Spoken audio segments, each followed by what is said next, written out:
Góða kvöldið, verið hjartanlega velkomin í loftsalinn í kvöld. Ánægð að sjá ykkur hér á þessum vetrarkvöldi. Og ég ætla að biðja ykkur bara að minna á hana að setja símana á hljótt þar sem það er tekið upp og gæti verið svo hvimleitt þegar þið fara að hringja. Og það er nú 7. kvöldi hjá okkur af 8 í kvöld og í kvöld er umræðuefni Pétur og lyklavaldið. Þá býð ég bara Björgvini Snorrasyni að koma og gefa honum orðið.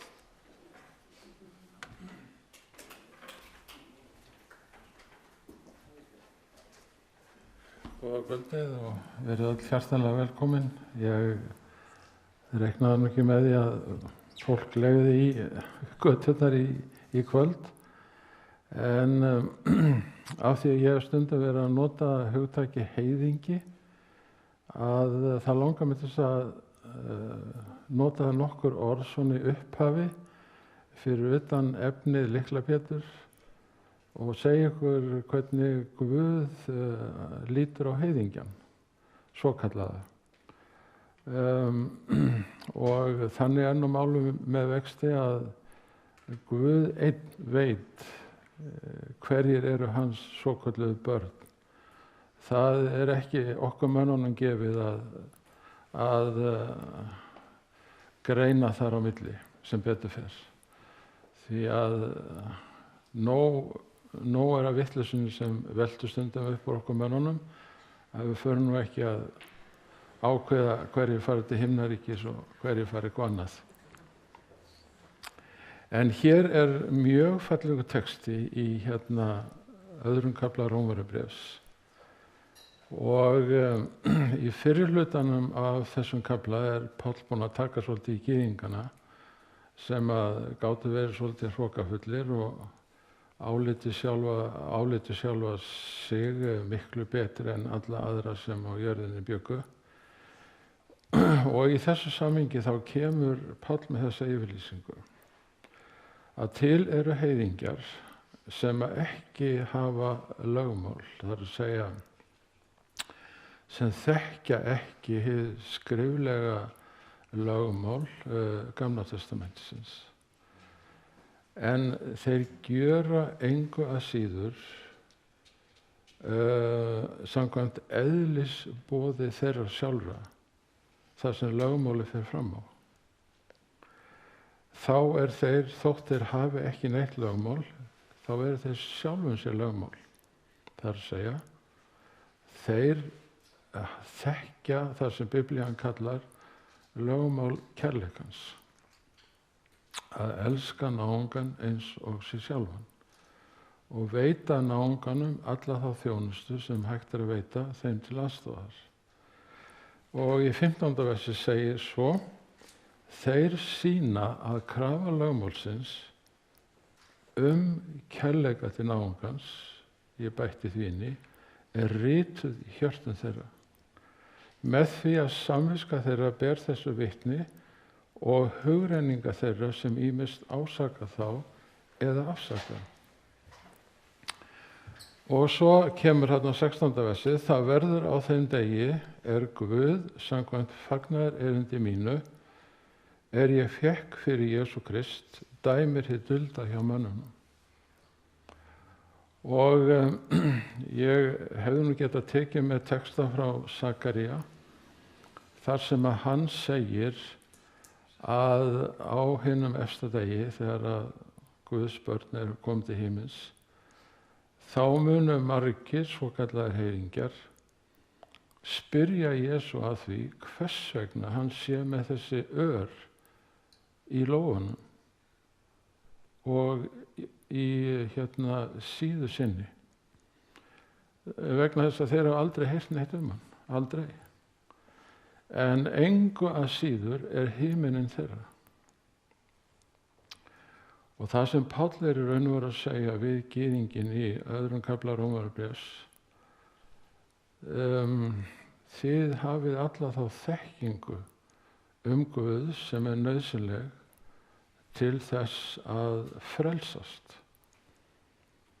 En af því að þið komið ekki fram við náungan eins og miskunnsami samverjinn gerði, sem var heiðingi í augum gyðinga, þá bara himinn ekki ykkar. En þeir heiðingjar sem elska náungan eins og sjálfan sig, eins og miskunnsami samverjinn gerði, þeirra himnaríki og það verður aldrei frá þeim tekið. Þannig að þeir fá gjöfina miklu sem heitir fyrirgefning syndanna af því að þeir komu vel fram við náungan. Og ég mandi því að það voru svona ungi menn sem vildi endilega tala við gamlan prest og buðu mér að koma og hitta þá. Og við sátum saman í ekki mjög stóru stofu og ég hafði voðalega gaman að þessu. Það var þeir skáluðu í bjór og mér fannst allt í lagi af því að ég var komin til þess að skála við á svolítið öðrum ástæðum. En þegar ég var búinn að segja þeim frá fagnaðarerindinu og svo frá þessum texta hérna í Rómarbréfinu, hvað haldið að þeir hafi sagt við mig? Þeir sögðu mikið rosalega Guð sanngjarn. Því að það eru þeir sem aldrei heyra neitt Krist. En þeir fá Krist af því að þeir elskuðu náungan.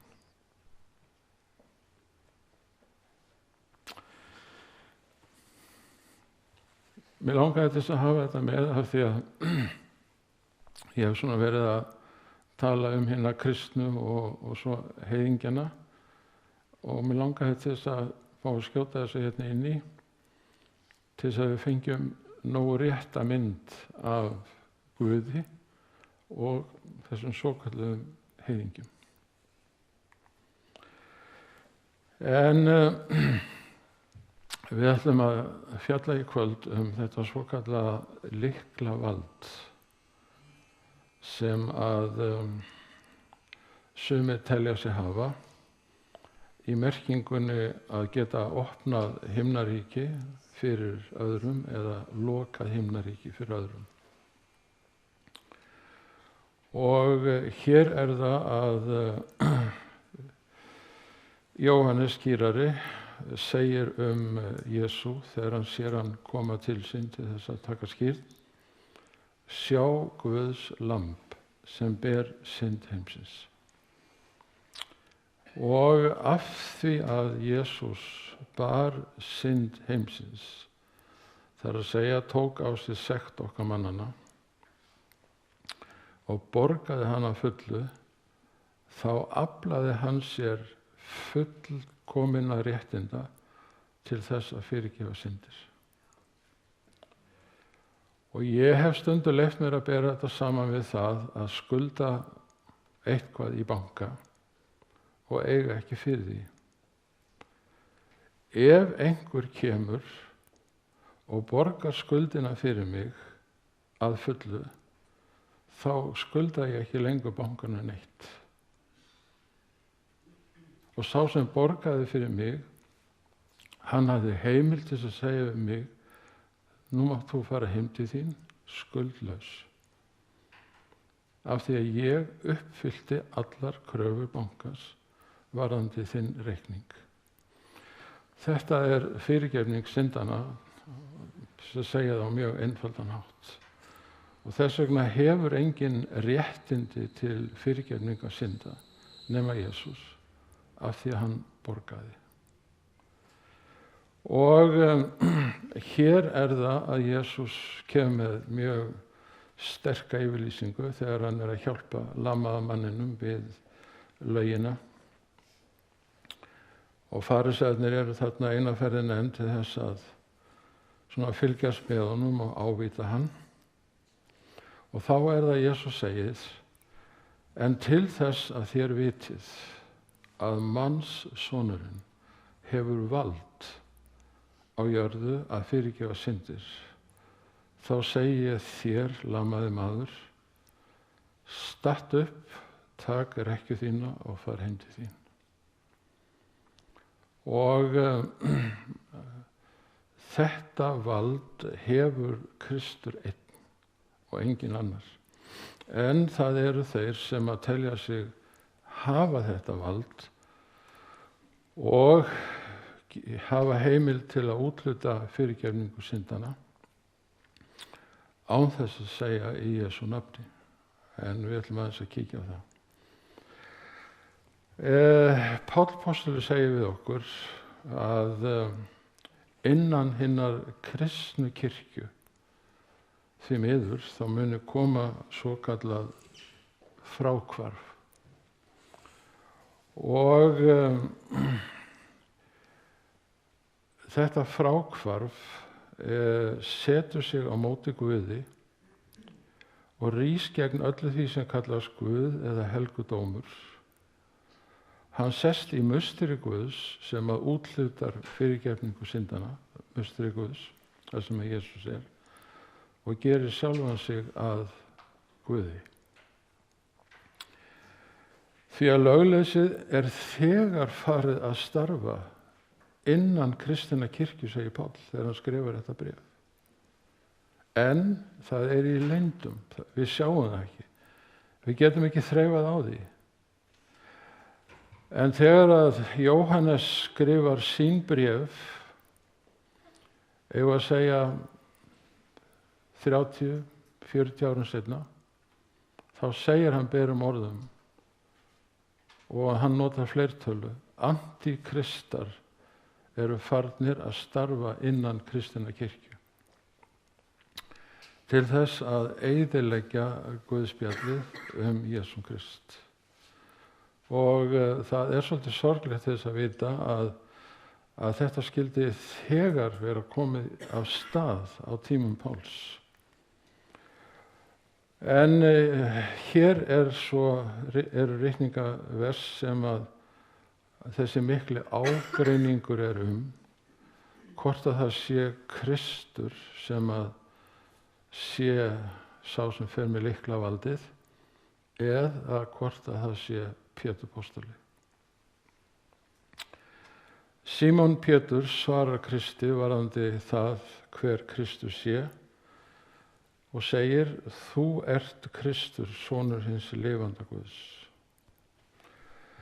Og Kristur segir þá við Pétur, sem að á grísku Petros: Á þessum kletti, og nú skiptir Jesús kyn á nafnorðinu og segir Petra. Á þessum Petra, ekki Petros, karlkyn, á þessum Petra, kvenkyn, mun ég byggja kirkju mína, ekklesíu, og máttur heljar, það að segja dauðans, mun ekki á henni sigrast. Síðan segir hann örlítið seinna: Ég mun fá þér lykla himnaríkis, og hvað sem þú bindur á jörðu mun bundið á himnum, og hvað sem þú leysir á jörðu mun leyst á himnum. Þetta eru mjög sterk orð og mikil yfirlýsing. Og það skiptir geysilega miklu máli að skilja þessar yfirlýsingar rétt. En þá það að Pétur tekur Jesús á einmæli svolítið seinna og segir við hann, af því að Jesús núna á leið til Jerúsalem: Guð náði þig, Herra, þetta má aldrei fyrir þig koma að þú farir til Jerúsalem til þess að gefa líf þitt. Og Guð náði þig eitt af fegustu orðum sem til í allri Biblíunni og merkir friðþæging. Og Jesús einmitt kominn til þess að friðþægja fyrir syndir okkar mannanna. Og Pétur notar þetta sem áherslu orð og segir í raun og veru við Jesús: Láttu þér ekki detti í hug að fara til Jerúsalem til þess að verða friðþæging fyrir mennina. Og þá að Jesús segir við Pétur: vík frá mér Satan. Sjáu hvað þetta fer fljótt úr einu í annað. Því að Jesús segir við Pétur þegar hann búinn að koma með játninguna, þú ert Kristur, sonur hins lifanda Guðs.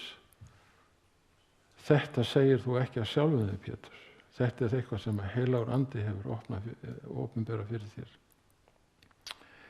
Ég held ég ætli að biðja þá sem að kunna á gluggana að loka þeim. Því að það er svona óþægilegur kaldur gegnumdrekkur á ferðinni. Má ekki vera svona praktískur. En þessi vers hafa klofið hina kristnu kirkju og við ætlum að kíkja aðeins á það. Það eru til margar svona myndir af Jesú þar sem hann á að vera að afhenda Pétri alræðis völd varðandi fyrirgefningu syndanna. Og af hverju Pétur frekar en Páll? Þeir komu báðir til Rómar. Þeir voru báðir teknir af lífi í Róm. Og af hverju Pétur frekar en Páll? Það er bara í raun og veru út af þessum versum sem við vorum að lesa áðan. En annar var postuli sem sendur var sérstaklega til gyðinga, Pétur, á meðan að Páll var sérstaklega sendur til heiðinna manna til að boða þeim fagnaðarerindi, þannig að þeir svona skiptu þessum verkum þannig á milli sín. En báðir voru þeir mættir í Róm þegar Neró hóf sínar grimmustu ofsóknir og báðir gáfu þeir líf sitt í Róm fyrir trú sína. Þannig að hvor þeir er meiri, hvorugur. En þegar við komum inn á seinni hluta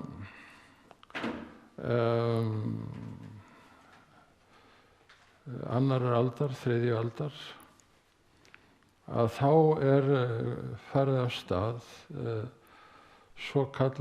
svokölluð kvadrodesiman deila. Hún er út af því hvenær halda skuli páska.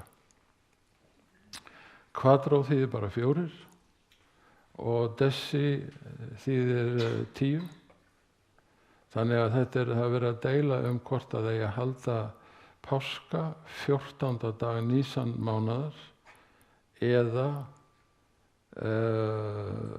fyrsta sunnudag eftir fyrsta nýmána eftir jafndægur eða ekki. Og af einhverjum ástæðum þá er komin upp hjá kristinni kirkju í Róm einhver andstæða við það að halda páska á þeim tíma sem gyðingar eru vanir að halda páska. Og þetta verður rosaleg deila. Inn í þessa deilu kemur raun og veru líka sunnudagshelgihald og hvíldardagshelgihald.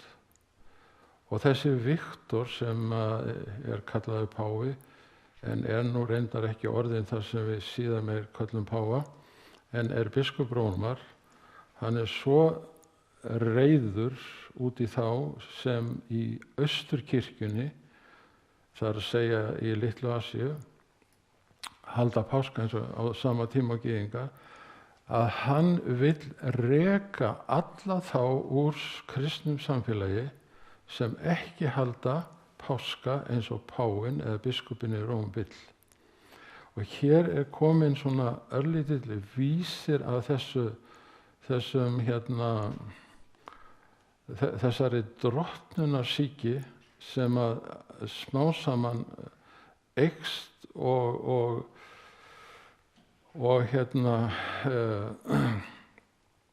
fylgir fyrst og fremst kristinni kirkju í Róm og þá sérstaklega biskupnum þar sem síðar fær heiti pái. En svo snemma er komin þarna upp ákveðin ágreiningur það hver eigi að fara með æðsta vald innan kirkjunnar. Og harkan það mikil að bara þið sem hlýðið ekki mér sem biskup Rómar, þið bara getið hætt eða sagt okkur úr kristnu samfélagi. En biskuparnir í Austurkirkjunni, þeir bara hunsuðu þetta og 2 fóru til þess að reyna að tala fyrir Viktor, en það þýddi ekki neitt, en þeir létu þetta bara ekki hafa neina áhrif á sig. Þá erum við komin til Cyprians sem biskup í Karþagó. Og hann ekki tilbúinn til þess að lúta Rómarbiskupnum og mjög berorður það að hvert biskupsdæmi fyrir sig sé algjörlega sjálfstætt. Og þau voru mörg, það var eitt í Jerúsalem og Antíóku og Konstantínópel og Mílanó, Alexandríu og Róm, þess að nefna bara nokkuð biskupsdæmi. Og hann sagði hvert biskupsdæmi sjálfstætt út af fyrir sig. Og þetta hefur verið kallað svona hið konunglega biskupsdæmi fyrirkomulag. Þannig að það ágreiningur innan kirkjunnar í heild sinni varðandi hvaða biskup fer með æðsta vald.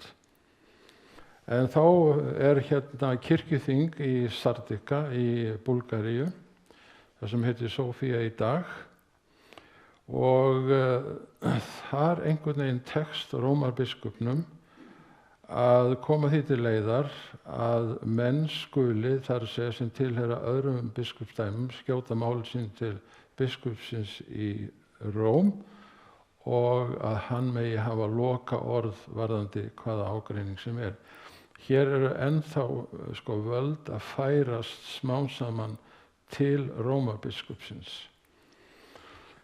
En kirkjuþingið í Konstantínópel 481, það aftók þetta með öllu og afnam samþykktirnar frá Búlgaríu, þannig að hvert biskupsdæmi hafði sitt sjálfstæði hér eftir sem hingað til allavega í bili. En biskup Rómar, hann heldur áfram með sína stefnu og Innocent I, hann lét ekkert tækifæri fram hjá sér fara til að viðhalda og auka enn frekar völd biskupsdæmi Rómar. Og það var núna farið að líta á biskupsdæmi Rómar sem loka úrræði og æðsta dómstig varðandi kirkjulegan ágreining. Meðal annars vegna þess að þetta var höfuðborg hins forna rómverska ríkis og biskuparnir þar voru mjög ákveðnir í kröfu sinni það að þeir væru æðri öllum öðrum biskupum. Og hér verður hinn svokallaða Péturskenning til, svokölluð Petrine Theory, undir Leo I. En hún á þann veg að Pétur postuli, hann endurholgast í sérhverjum nýjum páfa við vígsluathöfn hans til þess að vera biskup. Og ég hérna vitna í bandarískan sagnfræðing sem nú kallaður svona fyrsti kirkjusagfræðinnar, Philip Schaff, skrifa fleiri bindi kirkjusögu. Hann segir í honum verður hugmyndin páfadóminn á vissan hátt að holdi og blóði.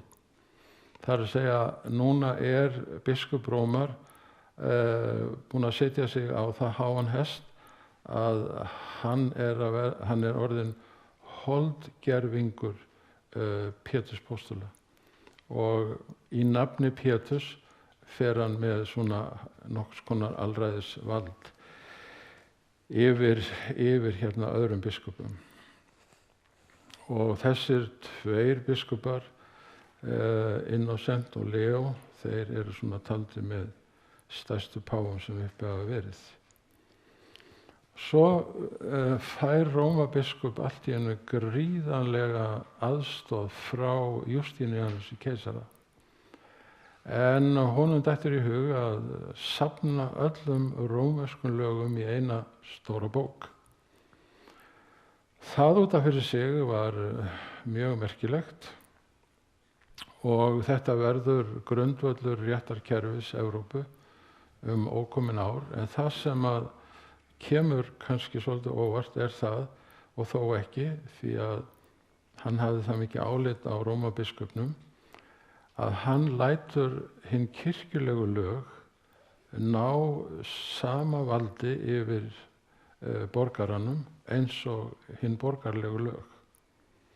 Og ég hef aðeins komið inn á þetta áður að nú er ekki lengur hægt að dæma þig bara fyrir óhlýðni við hinn borgarlegu lög, heldur við hinn kirkjulegu lög, það er að segja það er hægt að dæma þig fyrir að hafa vitlausa skoðun í andlegum málum. Og það átti eftir að hafa víðtækar afleiðingar í för með sér. Og í bréfi til Jóhanns biskups Rómar þá segir Konstantín að hann sé, ég leiði mér að hafa bara enska textan með hérna úr bréfinu, hann segir að Rómarbiskup sé höfuð allra heilagra kirkna á jörðinni, hvorki meira né minna. Og þetta er náttúrulega eitthvað sem að féll vel í kramið hjá Rómarbiskup, en Justínianus var síðasti keisarinn fyrir bæði vestur- og austur-rómverska ríkið. En þetta náttúrulega gaf Rómarbiskup byr undir báða vængi. Svo koma hérna nokkrir mjög mikils virtir konungar, Klodvig, Pepín og sonur hans, Karla Magnús. Þessir eru allir franskir og verða veraldlegt vald hægri hönd kirkjunnar í pólitískum málum. Og Pepín litli, eða stutti eins og hann er kallaður, hann er sá fyrsti sem er vígður af páfanum til embættis og fyrir þá þjónustu greiðir Pepín með því að úthluta gríðarlegu landsvæði til páfans, þannig að úr verður Vatíkanríkið eða páfaríkið eins og það er kallað. En svo færist þetta á hendur Þjóðverja þegar Otto I kemur inn í myndina. En þessir konungar hérna, þeir leggja grundvöllin af því sem að er kallað í sögunni hið heilaga rómverska keisaradæmi. Og það lifir alveg þangað til að Napóleon 1804 leysir það upp þannig að kirkjan hefur ekki lengur aðgang að veraldlegu valdi eins og hún hafði haft í 1290-1260 ár. Þannig að þessir konungar skipti mjög miklu máli varðandi það hvernig Rómarbiskup jók við völd sín. Og hér kemur samkvæmt Philip Schaff, Gregorius mikli, og hann er talinn svona fyrsti páfinn af páfanum. Og það passar ótrúlega vel við spádómana það að á 7. öld þá myndi þetta fráfall sem Páll er að tala í Þessalónikabréfi vera búið að festa rætur og koma sér vel fyrir og myndi frá þeim tíma ríkja sem voldugasta stofnun Evrópu í 1260 ár. Þannig að þetta er gríðarlega mikill persónuleiki sem er hér á ferðinni. sem nær miklum völdum. Hér sjáum við dreifingu eða útbreiðslu kristindómsins í kringum 300. Þið sjáum þarna 3 mismunandi liti. Þetta svona frá það bil 300 til 600, hvernig kristindómurinn dreifist Evrópu frá auðvitað litlu Asíu hérna, Palestínu, niður til Egyptalands. Hér núverandi Tyrkland og svo hérna Mesopotamía eða Írak og áfram upp hérna til Armeníu og Aserbaídsjan og svo inn á Balkanskagann og auðvitað alla Evrópu og til Bretlands og svo meðfram allri ströndinni. Þannig að þetta gríðarlega voldug útbreiðsla. En það sem gerist núna það að Múhameðstrúin verður til í upphafi 7. aldar. Og hér mynd af imam sem fer fyrir bænagjörð í Kaíró. En það sem gerist núna varðandi kristna kirkju það að Austurkirkjan að verulegu leyti, hún líður undir lok. Þið sjáu hérna útbreiðslu Múhameðstrúarinnar frá 600 cirka og þangað til 750. Og þetta ekki neinu venjuleg útbreiðsla á svona skömmum tíma. Og það sem gerist núna það að Austurkirkjan svokallaða, hún bókstaflega hverfur frá yfirborði jarðar. Og kristna kirkjan sem var hérna mjög sterk í Norður-Afríku og Spáni, hún bara hverfur. Og það gerir það verkum að Vesturkirkjan með páfann hérna í Róm, í fararbroddi, hún verður miðdepill kristinnar og eina þanniglega séð vígi kristinnar. Og það hún sem heldur ekki bara utan kirkjuna, heldur líka ástandið bara félagslega í ríkinu. Þannig að tilkoma Múhameðstrúarinnar gerir það verkum að páfinn fær enn meiri völd og byr undir báða vængi.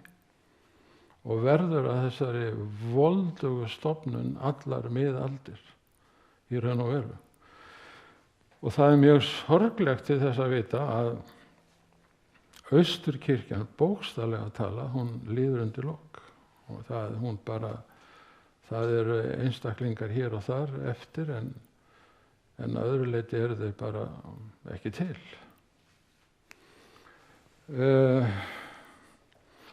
Og hérna kemur tilskipun frá páfa og þetta svona almenn viðurkenning á drottnunarvaldi og þeim óskeikuleika sem páfinn smám saman að afla sér. Þetta eru 27 hérna tilskipanir eða reglur, getum við kallað það líka, að Rómarkirkjan, hún stofnuð af Guði, þannig að við hér í Róm og með páfann í fararbroddi, við erum guðdómleg stofnun. Að prestur Rómar skuli einn talinn altækur, þar að segja, hann nær til allra kristinna kirkna og innsti koppur í búri hvar sem og fer með einhvers konar allsherjarvald yfir allri kristni sem eftir að múslimarnir hafa gert vart við sig. Og hann fer fram á það að það sé ekki hægt að dæma hann fyrir nokkuð skapandi, hrærandi hlut, þó svo að margir af þessum páfum væru hreint út sagt illmenni. Það önnur saga. Svo kemur hérna 22. yfirlýsing að rómversku kirkjunni hafi aldrei skjátlast eða haft rangt fyrir sér. né mun henni skjáttlast alla eilífð. Ég segi bara vá. Þetta alveg ótrúleg yfirlýsing og þetta í sem sagt á 11. 12. öld sem að þessi yfirlýsing kemur. Ég veit, jú, það sést þarna uppi.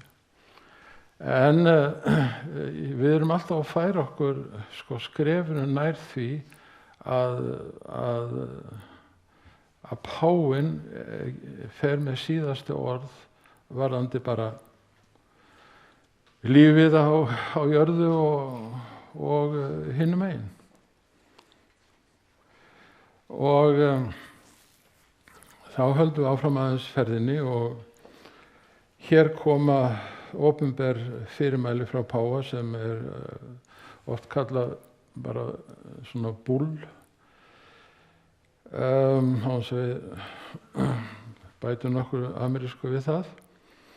En hérna, hann segir hérna, við lýsum því yfir, tilkynnum og skilgreinum, það ekkert verið að skafa á því, að það sé að öllu leyti nauðsynlegt til frelsuna fyrir sérhverja mannveru að gangast undir vald rómverska æðsta prestsins. Takk fyrir. Orðið sem notað pontiff og orðabókin þýðir að með æðsti prestur. Sem sagt, annarkvort ef þú vilt eiga von á himnaríki, að þá eins gott fyrir þig að lúta fullkomlega valdi rómversk kaþólsku kirkjunnar og sér í lagi páfans. Hann fer með síðasta orðið varðandi þína eilífu velferð. Þannig að við sjáum að yfirlýsingarnar það þyngjast eftir því sem á líður. Og þá komum við að kirkjuþinginu í Trent. Og ég ætla að leyfa mér að monta mér að því að hafa heimsótt þessa kirkju ásamt konunni. Það var gríðarlega gaman að koma þarna og gera sér grein fyrir því að hér kom kirkjuþing saman til þess að svara siðbót Lúthers, hvorki meira né minna. Og þeir voru þarna í það bil 20 ár að ræða málin. Og þeir lýsa því yfir að einungis þeir sem tilheyra kaþólsku kirkjunni eru kaþólikkar og þess vegna Guðs börn og allir aðrir eru fráfallnir frá frumkirkjunni og eiga engan rétt á frelsi. Þar með talin auðvitað Lúther og við sem að höfum svona hlustað gaumgæfilega á það sem Lúther hefur að segja. Og hérna stuttu eftir þingið þá lýsir páfinn því yfir að Trent kirkjuþingið einungis hægt að skilgreina eins og Rómarbiskup vill skilgreina það. Þannig að ef Rómarbiskup ekki sammála öllu því sem að kirkjuþingið samþykkti, þá getur hann túlkað það eins og honum hentar og það síðasta orðið í öllum þessum málum. Og það sem að nú verður notað gegn lúterstrúarmönnum og kalvinistum og fleirum þessi andstyggilegi, ég ætla að leyfa mér að segja það, rannsóknarréttur, sem að ekki bara tók fólk að lífi, heldur beitti svívirðilegum pyndingum áður en að fólk var svo sett á bálið eða tekið öðruvís að lífi. Og hér koma jesúítarnir mjög sterkt inn í myndina og saga þeirra blóði drifin. Og ég segi það þó svo að núverandi páfi sé jesúíti. Þá eiga þeir ekki mjög fallega sögu þegar við förum aftur í tímann. Hversu mikið þeir hafa breyst veit ég ekki, en ég held að við ættum samt að leyfa okkur vera á varðbergi.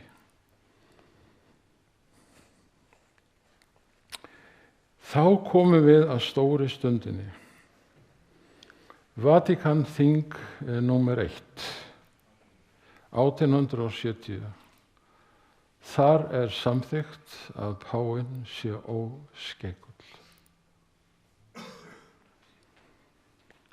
Þannig að allt sem páfi gerir eða segir, það nokkurn veginn rétt og satt.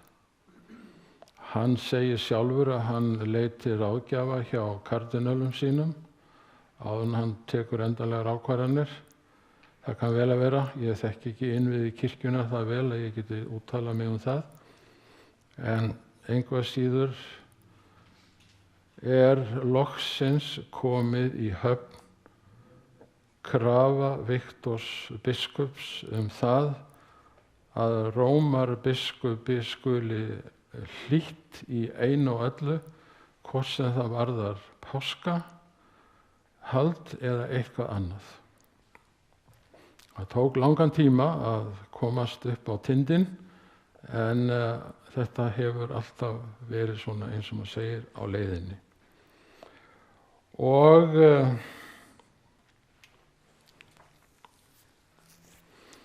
ég þýddi þetta nú ekki, en samkvæmt þessari yfirlýsingu þá kirkjan alls ekki sammála það hvernig eigi að túlka það að Pétur sé kletturinn.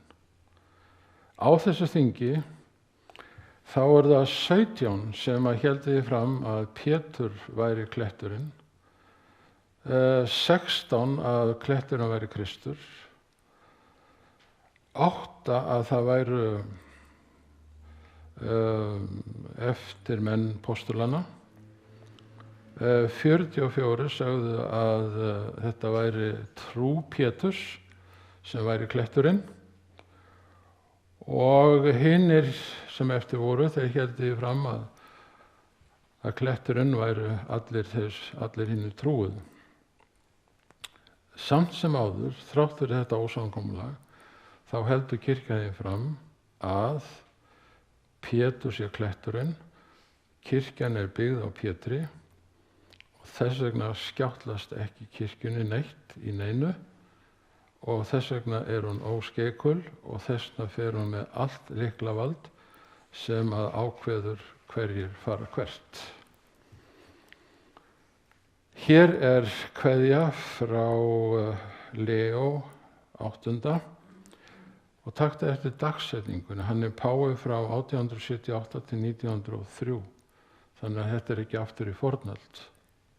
Hann segir: æðsti kennimaður kirkjunnar rómverski æðsti presturinn, það segja the pontiff. Eining hugans krefst þess vegna algjöra undirgefni og hlýðni gagnvart vilja kirkjunnar og rómverska æðsta prestsins, eins og sjálfan Guð væri að ræða. Hvað sagði Páll í Þessalóníkarbréfi? Hann mun setjast í musteri Guðs og koma fram eins og hann væri Guð sjálfur. Og hér kemur yfirlýsingin. Og hún ekki gömul.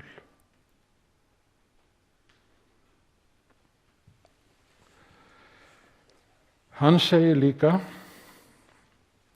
við, það hann sjálfur, ásamt öðrum páfum, höfum stöðu Guðs almáttugs á jörðu.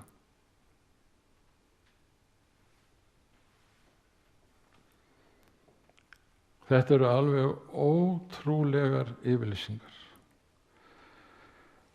Hér bók sem ég á, má segja tvö eintök af henni. En nú komum við hérna að ákveðnum kjarna sem mig langar til að koma á framfæri fyrir utan þetta opbóðsins vald sem að biskup Rómar, páfinn, hefur tileinkað sér. Hér segir í þessum kaþólsku fræðum Prestsvígsla framkvæmd á þennan hátt. Biskupinn biður blessun Guðs yfir þann á að vígja. Með því að leggja hendur yfir hann því næst leggur biskupinn stólu með messu hökul yfir hann, smyr hendur hans með vígðri olíu og réttir honum patínu með hóstíu og kaleik með víni. Loks, takt eftir þessa setningu, loks veitir hann honum, prestinum, vald til að fyrirgefa syndir. Vá. Þess að presturinn fær vald til að fyrirgefa syndir. Við höfum talað þetta í sambandi við hina heilugu messufórn. Þar presturinn getur gjörbreytt brauðinu í hold Jesú Krists og víninu í blóð Jesú Krists, þá getur hann borið fram altaris sakramentið sem fórn til fyrirgefningar syndanna. Og þá það presturinn sem ákveður hvort þú færð sakramentið, brauðið og vínið, þú færð enda bara brauðið. Og ef þú færð ekki, þá færð ekki fyrirgefningu syndana. Og það presturinn, vinir, það presturinn, ekki Jesús Kristur, sem tekur þessa ákvörðun. Og núna kom páfinn saman ásamt kardinálum og þá var reynt að miðla málum og mér kom það svolítið óvart að þeir skyldu taka það fram af því ég nefndi hér í fyrirlestri svolítið fyrr að ef hjón skilja þá fá þau ekki altaris sakramentið til fyrirgefningar syndana. Þau eru glötuð. Sem betur fer þá hefur Guð ekki gefið okkur mönnunum slíkt vald. Vald fyrirgefningar syndana hjá Jesú Kristi og honum einum. En þessi stofnun hefur tekið þetta vald af því að hún trúir því að hún byggi á Pétri og að Pétur hafi fengið lyklavaldið til fyrirgefningar syndana. En svo ekki. Og svo segir hérna örlítið neðar, hafa aðrir fengið vald postulana til þess að fyrirgefa syndir? Já, vald postulana til þess að fyrirgefa syndir hefur gengið í erfðum til biskupana og prestana í kaþólsku kirkjunni, í erfðum frá Pétri postula. Í prestvíglunni segir biskupinn við hinn nývígða prest, það sem Jesús sagði við postulana, meðtakið heilagan anda, hverjum sem þú fyrirgefur syndirnar, þeim eru þær fyrirgefnar og hverjum sem þér haldið þeim aftur, þeim eru þær aftur haldnar. Jesús segir þetta, það rétt. En þetta rifið út úr samhengi, því að Jesús segir, þegar þið flytjið fagnaðarboðskapinn fyrirgefningu syndana, þá flutningur boðskaparins bindandi fyrir þá sem heyra. Þeir sem hafna fagnaðarerindinu og fyrirgefningunni, þeir fá ekki fyrirgefningu syndana, en þeir sem taka við fagnaðarerindinu, þeir fá fyrirgefningu syndana. Þannig að það ekki postulinn sem fer með ákvörðunarvaldið, það orðið sem postulinn flytur á vegum Jesú Krists. En það búið að snúa út úr þessu þannig að það presturinn sem ákveður en ekki orðið. Og það gengur ekki upp. Þetta kallað, þessi vígsla prestana, kallaður hinn postulegi erfðaréttur. Og hann hvílir ekki á yfirfærslu kirkjulegs valds, heldur á andlegum skyldleika. Líf sem lifað í anda postulana, trú og kenningu sannleikans, sem þeir boðuðu, takt eftir áhersluna á orðið og boðunina. Það er hið sanna einkenni postulegs arfs. Það er þetta sem gerir menn að arftökum fyrstu boðenda fagnaðarerindisins. Það er að segja að flytja orðið sem postularnir fluttu náð Jesú Krists. Og hvernig menn taka við þessari boðun náðar eða hafna, það er bindandi, bæði á jörðu og á himnum. En það er orðið sem hefur ákvörðunarvaldið en ekki einstaklingurinn sem flytur orðið. Það er geysilegu munur þar á. Lærisveinarnir áttu að færa heiminum þau undursamlegu sannindi sem Kristur hafði falið þeim. Þeir áttu að kunngjöra heiminum atburði ævi hans, dauða og upprisu, spádómana sem bentu til þessa atburða, heilagleika lögmál Guðs, leyndardóma endurlausnar áformsins og mátt, takt eftir því, og mátt Jesú til að fyrirgefa syndir. Þetta áttu lærisveinarnir að flytja, þetta fluttu þeir, og þeir sem tóku við þessum boðskap eða höfnuðu honum, þeir bundu örlög sín á annarkot veginn. Ekki vegna þess að presturinn tók ákvörðunina, heldur vegna þess að ég tók ákvörðunina það hvort ég vildi þiggja fyrirgefninguna eða hafninni. Og þeir voru vottar alls þessa, sagði Jesús. Þeir áttu sem sagt að flytja fagnaðarboðskap, friðar og endurlausnar, fyrirgefningar sem sagt, fyrir iðrun og mátt frelsarans. Og ennfremur segir þessa apóstola, fyrirgefning synda fæst aðeins fyrir verðskuldan Krists. Engum manni, engum samtökum manna er gefið vald til að leysa sál undan sekt. Engum manni, engum samtökum er gefið vald til þess að leysa sálina undan sekt. Ég leysi mig undan sekt fyrir trú á fyrirgefningu Jesú Krists. Kristur fól lærisveinum sínum að predika fyrirgefningu syndana í sínu nafni, ekki að fyrirgefa syndir en að flytja boðskap fyrirgefningarinnar og að hún fengist vegna trúar á nafn Jesú Krists. Og þetta áttu þeir að flytja öllum þjóðum og þeim var aldrei gefið umboð til að afmá nokkurn einasta smá blett einna einustu syndar. Og Póstulasagan segir, ekki er hjálpræði, fyrirgefning í neinum öðrum en Jesú Kristi. Og ekkert annað nafn er mönnum gefið en nafn Jesú Krists víða veröld sem getur frelsað oss frá syndum okkar. Þú getur lesið alla ræðuna í Póstulasögunni 4. Já, hvað var það sem Kristur átti við þegar hann sagði,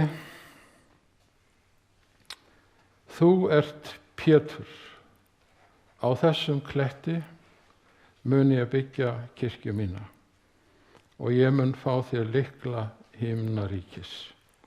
Skulum spyrja Biblíuna að þessu. Og þegar við athugum Gamla testamentið, að þá komumst að raunum að orðið Petra, það er að segja kvenkyns klett, ekki karlkyns orðið klett, táknar Jesúm Krist sem að leiddi þjóð sína í gegnum eyðimörkina og inn í fyrirheitna landið. Hann er kletturinn, Petra, á Sínai fjalli sem að Móse átt að slá bara einu sinni til þess að vatn kæmi af klettinum, til þess að svala lýðnum sem var að dauða komin vegna þorsta í eyðimörkinni. Og Jesús einn er þessi klettur í allri ritningunni. Hvort sem það er Gamla testamentið eða Nýja testamentið, þá er það Jesús sem heitir Petra. Það er engin maður sem nokkuð tíman ber þetta nafn nema Jesús Kristur. Og hann er vatnið eilífa sem getur orðið að lind hjá okkur sjálfum til fyrirgefningar syndana og til eilífs lífs. Og þetta er endurtekið í 4. Mósebók og 5. Mósebók og þetta fer eins og eldur í sinu sálmana í sálmunum í Biblíunni. Að Jesús er þessi klettur og engin annar.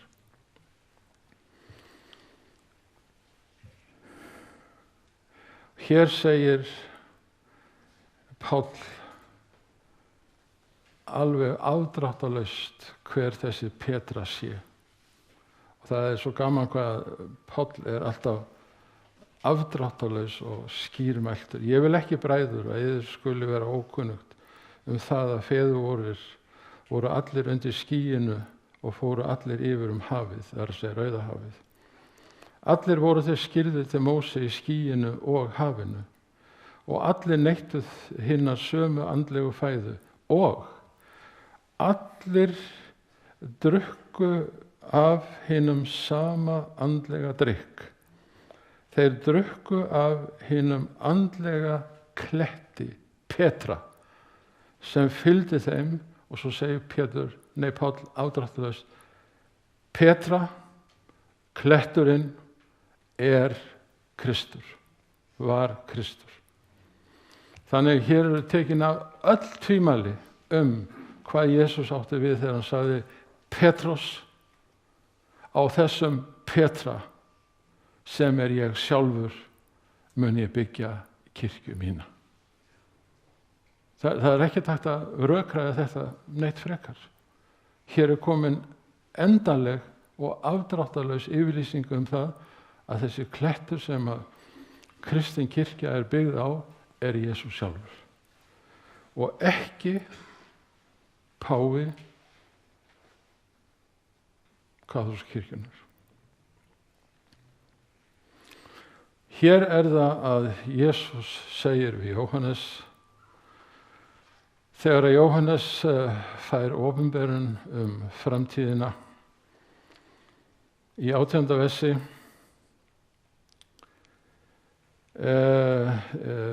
tökum seinni hlutana tökum bara öll versin, hann er bara 2. Þegar ég sá hann, það er að segja Jesú Krist, féll ég fyrir fætur honum sem dauður væri. Hann lagði hægri hönd sína yfir mig og sagði, vertu ekki hræddur. Ég er hinn fyrsti og hinn síðasti. Ég er eilífur. Ég er frá eilífð til eilífðar. Ég er hinn lifandi. Ég dó. En sjá, lifandi er ég aldir alda og ég, ekki páfinn, hef lykla dauðans og grafarinnar. Ég get á efsta degi opnað gröfina og hleyptir út til eilífs lífs. Ég get skapað þig upp á nýtt og gefið þér eilíft líf. Ég get gefið þér nýjan himinn og nýja jörð. Það sem hvorki er harmur né vein, né kvöl. Allt hið fyrra er farið.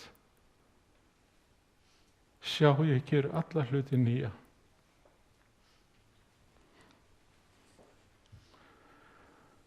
Vinir,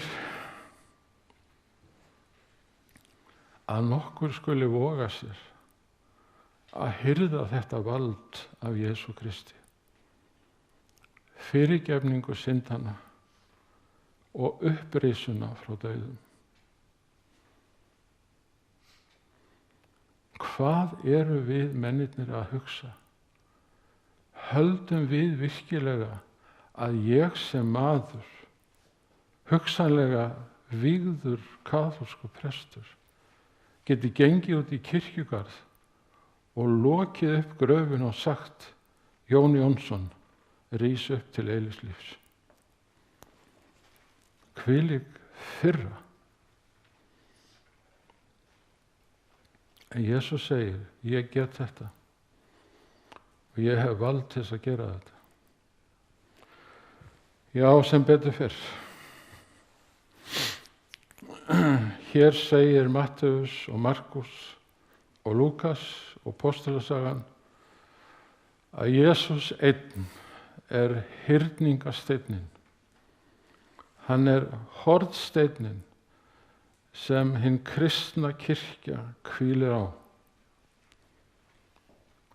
Það er ekki til neinn annar hornsteinn en Jesús Kristur.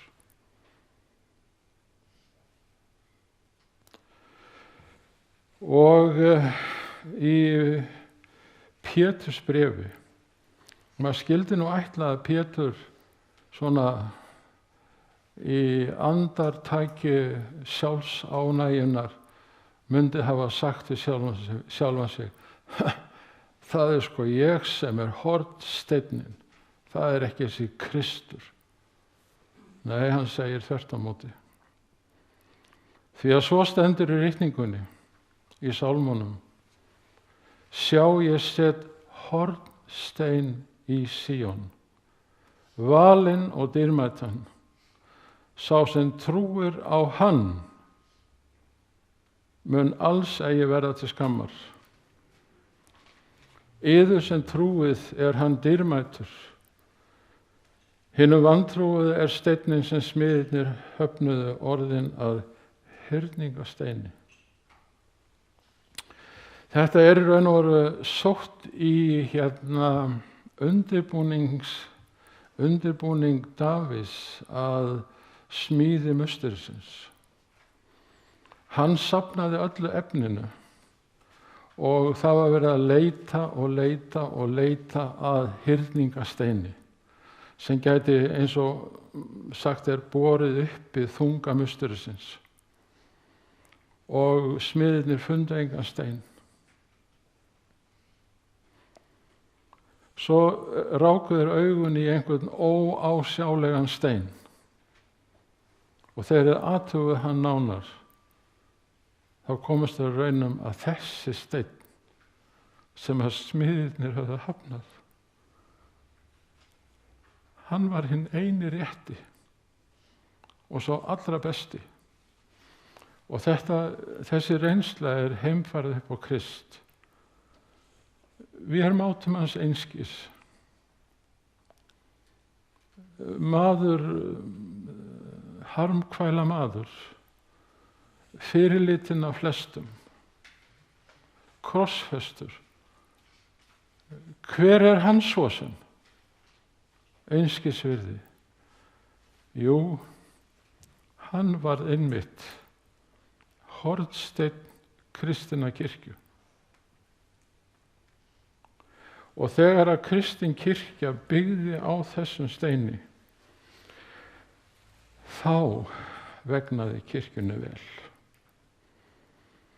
Og Páll segir í Efesusbréfi: þér eru bygging sem postularnir og spámennirnir lögðu grundvöll að, en hefur Krist Jesús sjálfan að hyrningasteini.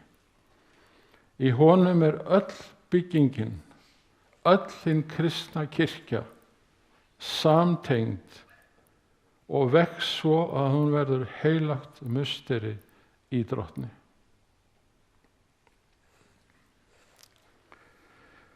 Og ég veit ekki að hverju þýddi þetta ekki.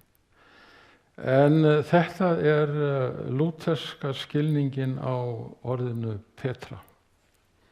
Mjög flottur skilningur. Og þetta kemur úr játningabók lúterstrúarmanna og þeir vitna í kirkjuföður sem að tilheyrði Austurkirkjunni, Kristóstom, á þessum kletti, ekki Pétri, því að hann byggði kirkju sína ekki á manni, heldur á trú Péturs. En hver var trú hans? Jú, þú ert Kristur, þú ert Messías, þú ert sonur hins lifanda Guðs.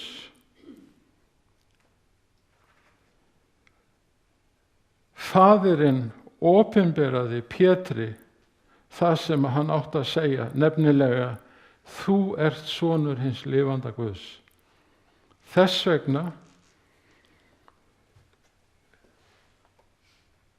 byggingin kristin kirkja er byggð á þessum kletti játningar Péturs. Þessi trú er undirstaða kirkjunnar. Ég held að það verði ekki betur sagt en þessi lúterska játning kemur með. Ég held ekki. Jæja, vinir, þetta var ferðalagið okkar í kvöld. Kristur er okkar fyrirgefning. Kristur er okkar réttlæti. Kristur er okkar upprisa. Kristur er von framtíðarinnar og eilífa lífsins. Næst ætlum við að fjalla hversu nálægt við erum komin endurkomi Jesú Krists. Við munum fara yfir spádóma sem eru mjög skýrir og athyglisverðir, og ég vona að þið hafið bæði gott og gaman af. Ef að snjórinn kaffærir okkur ekki, að koma aftur. En takk fyrir í kvöld og Guð veri með okkur öllum.